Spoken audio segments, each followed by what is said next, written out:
మాతృదేవోభవ పితృదేవోభవ. నేను మీ శ్రీధర్. నా cell number 9295909819.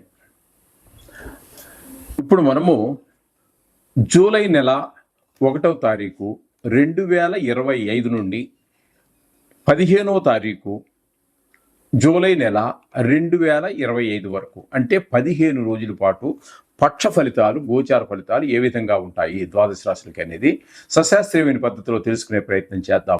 Makar రాశి వారికి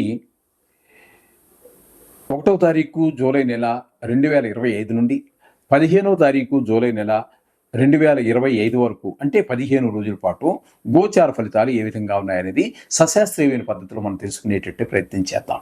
ఇక్కడ మకర రాశి వారికి ఈ ద్వితీయ స్థానంలో రాహుగ్రహ సంచారం జరుగుతోందండి. రాహుగ్రహ సంచారం ద్వితీయ స్థానంలో శుభ ఫలితాలు అయితే ఇవ్వజాలరు.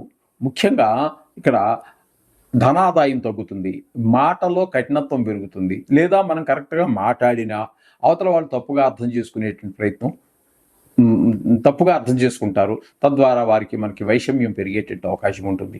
ఇక కుటుంబంలో కూడా ఆహ్లాదకరమైనటువంటి పరిస్థితి ఉండదండి. ఈ విధమైన ఫలితాలన్నీ ద్వితీయ స్థానంలో రాహుగ్రహ సంచారం వల్ల కలిగే ఫలితాలు. ఇకపోతే తృతీయ స్థానంలో శనీశ్వరుని యొక్క సంచారం జరుగుతోంది. తృతీయ స్థానంలో శనీశ్వరుడు మంచి శుభప్రదమైనటువంటి ఫలితాలన్నీ కూడా మనకి అనుకూలమైన ఫలితాలు ఇవ్వబోతున్నారు. ఏ విధంగా ఉంటాయంటే, ఇంట్లో సభ్యులు మీకు సహాయ సహకారాలు అందిస్తుంటారు, మీరు చెప్పిన దాన్ని ఆమోదిస్తూ ఉంటారు. అలాగే చుట్టుపక్కల ఉన్నటువంటి వారు, మీరు ఉద్యోగం చేసే స్థలంలోనూ వ్యాపారం చేసే స్థలాల్లోనూ కూడా అన్ని చోట్ల కూడా తెలుసున్నవారు, కొన్ని సందర్భాలలో తెలియని వారు కూడా మీకు సహాయపడేటువంటి పరిస్థితులు కనపడుతూ ఉంటాయి తృతీయ స్థానంలో శనీశ్వరుని యొక్క సంచారం వల్ల. తద్వారా మీరు ఒక మెట్టు అభివృద్ధి చెందేటటువంటి అవకాశం కనపడుతూ ఉన్నది. ఇకపోతే పంచమ స్థానంలో శుక్రగ్రహం యొక్క సంచారం జరుగుతోందండి. ఇది ముఖ్యంగా మీ సంతానం మీద మంచి ప్రభావాన్ని చూపిస్తుంది. తద్వారా వాళ్ళకి బుద్ధి బలం బాగా పెరుగుతుంది. అలాగే పంచమ స్థానంలో శుక్రగ్రహం యొక్క సంచారం జరుగుతుందండి. పంచమ స్థానంలో శుక్రగ్రహం యొక్క సంచారం వల్ల ముఖ్యంగా మన సంతానానికి మంచి శుభప్రదమైన ఫలితాలు ఇస్తున్నారు. వారి బుద్ధి బలం పెరుగుతుంది, మంచి స్నేహం చేస్తారు, చాలా వివేకంగా ప్రవర్తిస్తూ ఉంటారు. వాళ్ళు చేసేటటువంటి సంతానం కదండి, వాళ్ళు ఏది చేసినా మనం సంతోషపడుతూ ఉంటాం. చాలా వరకు కూడా మనం కోపగించుకోవాలనే ఆలోచనే రాదు మనకి. కానీ కొన్ని సందర్భాలు తప్పవనుకోండి. కానీ ఈ శుక్రగ్రహం యొక్క సంచారం వల్ల మనకు చాలా ఆనందాన్ని, సంతానం వల్ల కూడా మనకు ఆనందం కలిగే అవకాశం ఉంటుంది. అలాగే వారికి సంగీతంలో కానీ, సాహిత్యంలో కానీ, చిత్రలేఖనంలో కానీ, ఇట్లాంటి వాటిలో ఎందులోనైనా వారికి ప్రవేశం కానీ ప్రావీణ్యం కానీ ఉన్నట్టయితే వారికి ఒక ప్లాట్ఫామ్ ఏర్పడుతుంది, వాళ్ళకి ఒక ఉన్నతికి అభివృద్ధికి దోహదపడుతుంది. అలాగే ఈ సినిమా రంగంలో ఉన్నటువంటి వారికి అట్లాగే సంతానం సినిమా రంగంలోకి వెళ్ళాలి అంటే వాళ్ళు కొంచెం పెద్దవాళ్ళు అయి ఉండాలి, అంతే కదండి. మరి సినిమాలోకి అంటే వాళ్ళనట్లు ఉంటారనుకోండి, అది వేరే విషయము. అట్లాగే సినిమా రంగంలో వారికి, టీవీ రంగంలో ఉన్నటువంటి వారికి, ఈ సోషల్ మీడియాలో ఉన్నటువంటి వారికి కూడా చాలా అనుకూలమైన ఫలితాలు ఇస్తాడు. అలాగే షేర్ మార్కెట్లో ఉన్నటువంటి వారికి కూడా చాలా మంచి ఫలితాలు ఇస్తాడు. దైవభక్తి కూడా బాగా ఎక్కువగా ఏర్పడుతుంది ఈ శుక్రుడు యొక్క పంచమ స్థాన చలనం వల్ల. ఇకపోతే 6వ స్థానంలో రవి గురుల యొక్క సంచారం జరుగుతున్నదండి. 6వ స్థానంలో రవి యొక్క సంచారం కూడా చాలా శుభప్రదమైన ఫలితాలన్నీ వస్తాయి. తద్వారా ఆరోగ్యం బాగుంటుంది. మీరు ఎవరికైనా ధనాన్ని అప్పులు పడి ఉన్నట్టయితే అప్పులు తీర్చేయగలుగుతారు. అలాగే మీరు అప్పు కోసం ప్రయత్నిస్తున్నట్టయితే చాలా శుభప్రదంగా మొత్తం మీకు ఆ రుణం లభిస్తుంది. ఆ రుణం లభించినటువంటి ఆ ధనం కూడా మీకు చక్కగా సద్వినియోగం అవుతుంది. ఈ విధమైన ఫలితాలన్నీ కూడా రవి వలన కలుగుతున్నాయి, సూర్య భగవాన్ యొక్క సంచారం వల్ల.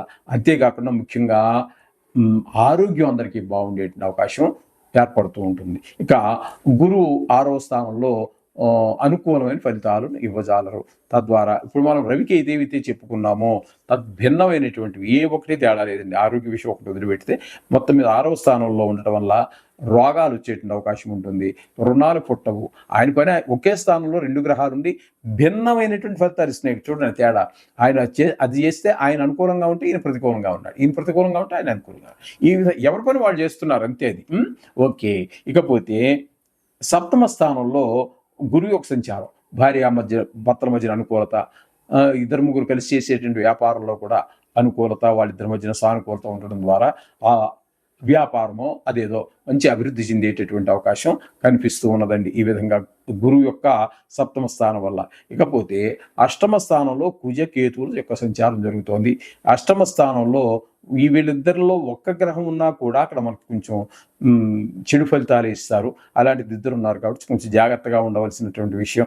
అలాగే ఆప్తుల్లోనో పెద్ద దగ్గర మన బంధువుల్లోనో బాగా మన శ్రేయోభిలాషులకో ఎవరికో వాళ్ళది సంబంధించినటువంటి దుర్వార్త వినటము, అట్లాగే పెద్ద దుఃఖం కూడా మనకు కలిగే అవకాశం ఉంటుంది. హఠాత్తుగా ధన నష్టం కూడా జరిగే అవకాశం ఉంటుంది. పరాభవాలు పొంది అవమానాలు పొందే అవకాశం కూడా ఉంటుంది.